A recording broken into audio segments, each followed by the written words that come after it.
Hi everyone, thank you for tuning in. Today we are going to focus on inflation due to freedom dividend. There are many people who believe that freedom dividend is going to lead to mega inflation, and because of that, the dividend itself will become worthless. We are going to do a deep dive around this topic today to find out the truth. First of all, let's try to use an example to illustrate the basic mechanism of inflation. Let's say I have a factory which can produce a special tool, and the demand for the tool is about 1 million units per day. And my factory can produce exactly 1 million units per day. I have also marked the price for this tool at $2,000 per unit.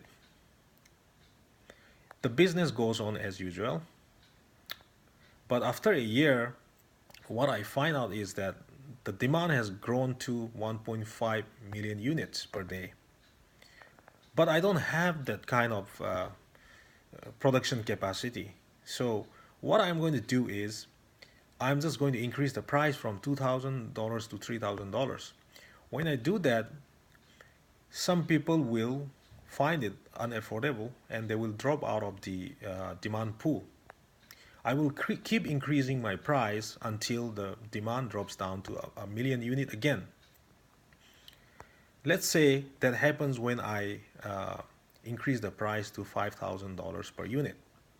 At that point of time, I will not try to increase the price further, because if I try to do that, the demand will drop down further. That's what I don't want, because I want to sell out everything that I produce. So what we are observing here is that when demand is more than the supply, there's inflation. But when there is sufficient supply, there is no inflation. Let's use this knowledge to actually analyze the real market. So now moving on to the real market, we need to classify the types of products into two. Type 1 are the products for basic survival. Type 2, those are the products for luxurious consumption. So now if we consider the type 1 products, these are the products that are required by everybody. So there must be sufficient supply of these products for everyone. If that doesn't happen, some people have to die. So there must be always sufficient supply of these products. And if there is sufficient supply of the products, obviously there will be no inflation, irrespective of how much money people have. So there will be no inflation for this kind of products, even with freedom of dividend. However, there still will be some inflation in the real world because of artificial growth that is simulated by all the markets, which is nothing to do with the freedom dividend. Now, let's look at the other type, the type 2 products. These are the products which are for luxurious consumption. They cater to a selected group of people. They are not meant for everybody.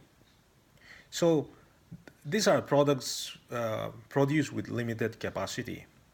So what is going to happen is, because of freedom dividend, there will be more people with more buying power, and that means there will be increase in demand for